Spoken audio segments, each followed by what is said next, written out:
Saúde, amados irmãos, com a paz do Senhor. Estamos estudando nesse domingo a lição de número 12 da nossa Escola Bíblica Dominical, a urgência do discipulado.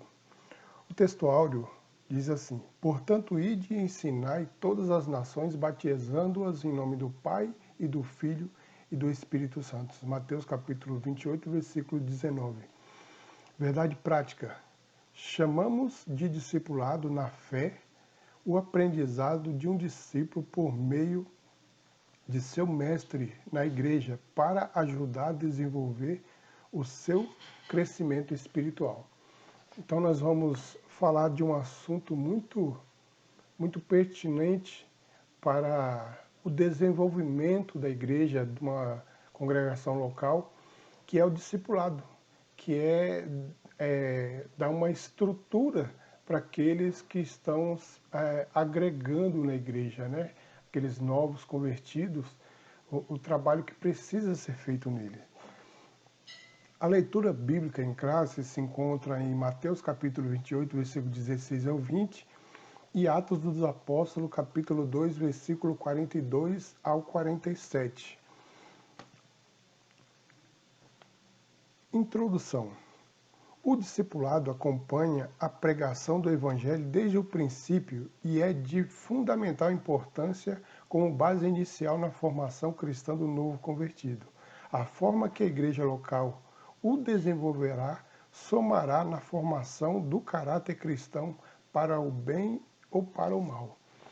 Então, o tratamento que a congregação local vai dar a esse novo convertido vai influenciar muito na sua conduta cristã, em que tipo de crente que ele vai se tornar.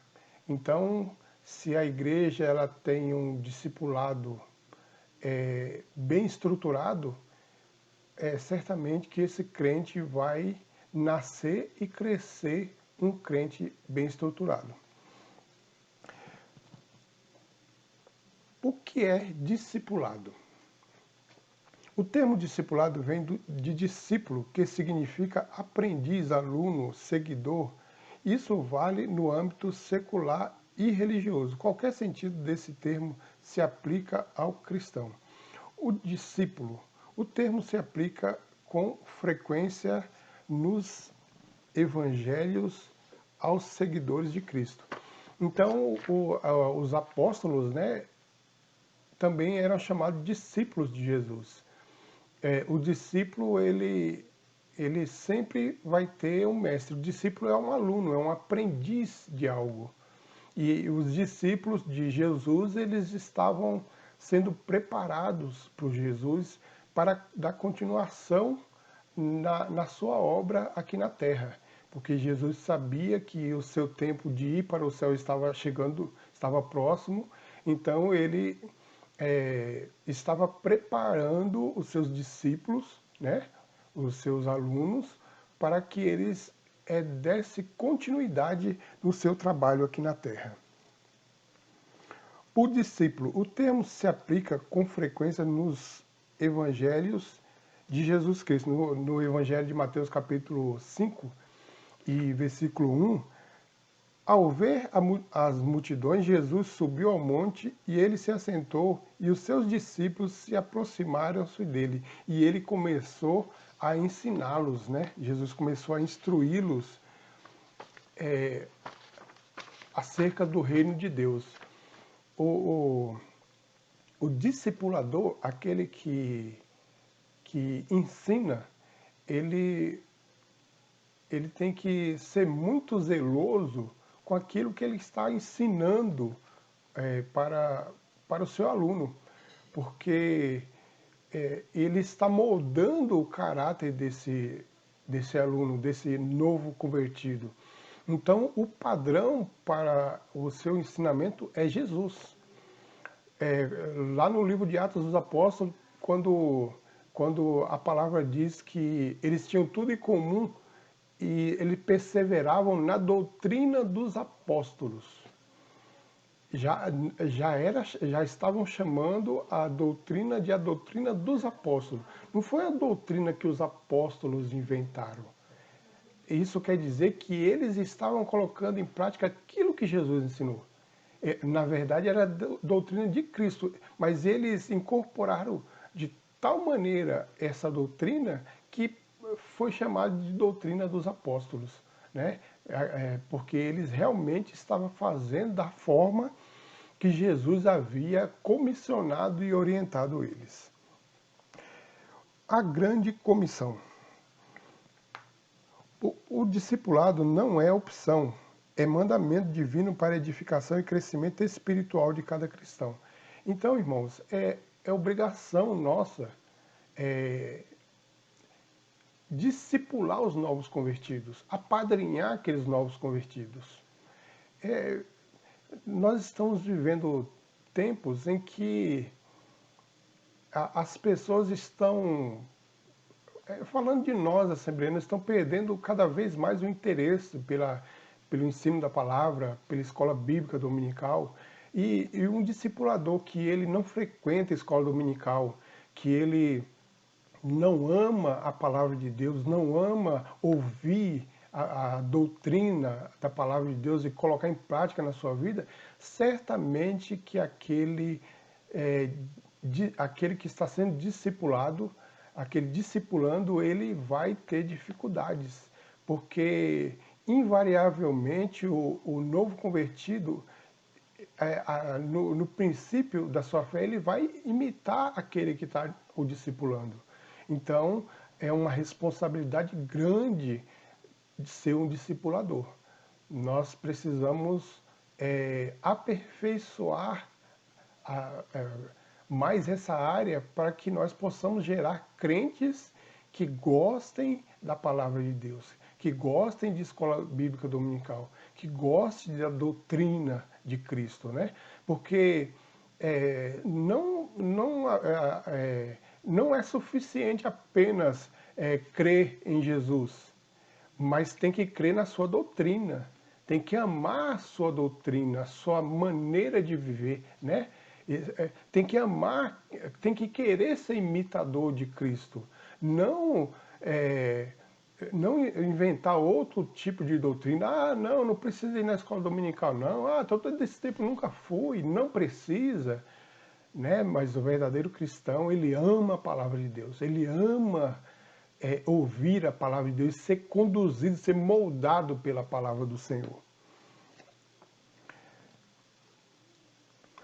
A educação cristã, a doutrina dos apóstolos, está dentro do corpo doutrinário que Jesus ensinou aos seus discípulos durante o seu ministério terreno. Então, como eu já disse aqui, a doutrina dos apóstolos era a doutrina de Cristo. Não era uma nova doutrina que os apóstolos agora estavam inventando. Era aquilo que Jesus havia ordenado para eles. Ide por todo mundo e ensinai o evangelho e pregai o evangelho e fazeis discípulos, né? Batizando-os em nome do Pai, e do Filho e do Espírito Santo. Porque o discipulador, quando ele ensina segundo os moldes cristãos, ele vai gerar um outro discipulador. E aquele que foi discipulado, ele vai discipular outro, e assim a obra de Deus vai crescer, uma igreja vigorosa, sadia, que gosta de servir a Deus, de ouvir a palavra do Senhor. O tripé do discipulado: palavra, comunhão e serviço. Irmãos, o principal da vida de um crente é a palavra. Sem a palavra, sem ensinamento, sem doutrina, o povo se corrompe. Nós precisamos ouvir a palavra. Eu preciso ouvir a palavra. Você precisa ouvir a palavra. A palavra de Deus é que nos conduz, é que nos nutre, que nutre a nossa alma. Nós precisamos amar. Se você não ama a palavra de Deus, tem algo errado. Porque aquele que é um verdadeiro cristão, ele ama a palavra de Deus. No livro de Atos dos Apóstolos, no capítulo 11, versículo 26, versículo 11, versículo 26. E quando o encontrou, levou-o para Antioquia. E durante o ano inteiro se reuniram naquela igreja e ensinaram numerosa multidão. Em Antioquia, os discípulos foram pela primeira vez chamados de cristãos. Aqui em Atos dos Apóstolos, capítulo 11, diz que os seguidores de Cristo foram pela primeira vez chamados de cristão. Mas o interessante é que eles foram chamados de cristão não como um elogio, mas como uma ofensa, como algo pejorativo, né? Penso eu que até quando alguém chamava alguém de cristão nessa época, ria, porque foi uma forma pejorativa de tratar os seguidores de Cristo, de cristão, porque o cristão é como se fosse uma imitação de Jesus, um pequeno Cristo. Então eles chamaram isso para ofender, mas acabou sendo incorporado, né? Porque aqueles da época, eles faziam exatamente tudo o que Jesus fazia, até o jeito de andar era igual. Quando Jesus estava sendo crucificado, que olharam para Pedro e viram a forma de vestir, a forma de falar, de andar, eles falaram, esse é um seguidor de Cristo, olha, o jeito dele é igual. Então nós temos que nos esforçarmos para realmente andar igual Jesus andou, né? Ser verdadeiros cristãos. Hoje é um privilégio se chamar de cristão, né? Embora que naquela época eles achavam um privilégio isso, mas aqui, na sociedade era algo ofensivo, eles chamavam para ofender. Mas graças a Deus que a palavra do Senhor prevaleceu. Então, o tripé do discipulado é a palavra, comunhão. Irmãos, na igreja primitiva, diz que eles tinham tudo em comum. No partir do pão, na comunhão, na doutrina dos apóstolos. Irmãos, todos nós temos as nossas diferenças. Principalmente aqui no estado de São Paulo, que o Brasil é um país multicultural, é um país de dimensões continentais, e onde na igreja tem pessoas de várias origens, com várias culturas, várias formas que foi criada, mas o que nos faz iguais é Jesus. Jesus nos iguala. O que nós temos em comum? Jesus, e não precisa mais nada. Quando a igreja ela tem Jesus em comum, as outras coisas viram secular. Não tem picuinha, não tem mais nada que atrapalhe, porque Jesus ele tira a diferença. Então, é mais um que faz parte do tripé, é comunhão. A igreja precisa ter comunhão. Quando a igreja ora em comunhão, quando a igreja consagra em comunhão, Deus se move do seu trono. Deus não resiste ao clamor da igreja em comunhão, em unidade. Deus não resiste. Quando a igreja se une, o culto da comunhão, o culto da Santa Ceia, e muitos já nem valorizam isso. É o culto da comunhão, que todos participam do corpo de Cristo. Faz isso em memória de Jesus. Lembrando que Jesus desceu, deixou o esplendor da sua glória, desceu do seu trono, se fez carne, se fez pecador e foi crucificado. Foi até o fim, com morte e morte de cruz. Quando a igreja participa da ceia, está lembrando disso, está trazendo a memória disso. Isso é de suma importância, é o culto da comunhão. Todos estão concordando com isso. E nós falamos da palavra, da comunhão e o serviço. Jesus, ele mesmo sendo sendo mestre. Na última ceia ali com os apóstolos, no Evangelho de João, capítulo 13, ele cinge-se com uma toalha e começa a lavar os pés dos discípulos. E ele fala, vós me chamais mestre. Bem dizeis, porque eu sou mesmo. Se eu, sendo o vosso mestre, lavei os vossos pés, façais vós também uns com os outros. Então, nós temos que servir, nós estamos para servir, nós temos que ter prazer em servir.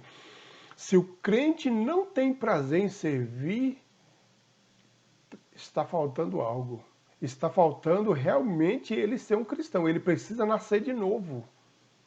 É necessário nascer de novo para ter o prazer de servir, porque Jesus tinha prazer de servir. Ele falou que quando nós formos, ele vai nos servir, ele mesmo vai nos servir o banquete, porque Jesus tem prazer de servir. Tem gente que só quer ser servido, né? Mas o discipulador, ele tem que ser uma pessoa idônea que gosta de servir, que aí ele vai ensinar para o discipulando que ele deve gostar de servir. Então, palavra, comunhão e serviço. O discipulado, ele proporciona um crescimento para a igreja. Porque quando um novo convertido, ele é amparado pela igreja e ele é devidamente ensinado a amar a sua igreja, a amar o seu pastor, a amar os irmãos, a servir, a amar a doutrina da palavra de Deus, a amar a escola bíblica dominical, a amar o culto de ensino, ele vai, certamente que ele vai ser um crente alegre, e a sua alegria vai transbordar, e ele vai sentir aquele desejo de trazer outras pessoas para a igreja. Você lembra quando você se converteu? Você queria levar todos para a igreja. Então, esse tem que ser o sentimento que o novo convertido deve ter, de aquele primeiro amor. Mas para que isso aconteça, é necessário que ele seja acolhido, que ele seja orientado, que dê a comida certa no momento certo para ele. Tem muitos que ainda não podem comer comida forte, como disse o apóstolo Paulo, porque cada um tem o seu tempo. Cada discipulando tem o seu tempo. Tem discipulando que ele desenvolve rápido. Então, o discipulador, ele tem que ser uma pessoa, tem que ter paciência com o discipulando. Porque tem discipulando que ele amadurece mais rápido, mas tem outro que ele tem que ficar um tempinho a mais, tomando leitinho, comendo papinha. Mas se ele não passar o processo correto, ensinar ele a amar Cristo, a amar a palavra, ele vai ser um crente que ele vai ficar o resto da vida só querendo tomar leite. Ele nunca vai poder se fortificar o suficiente para comer uma comida mais forte, mais sustentável, né? Com mais sustância. Ele vai sempre ser um crente com dificuldade.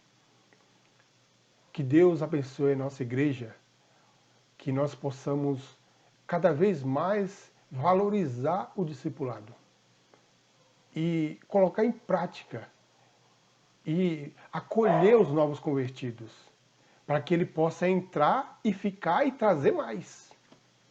Que Deus continue abençoando a cada um dos amados irmãos, em nome de Jesus.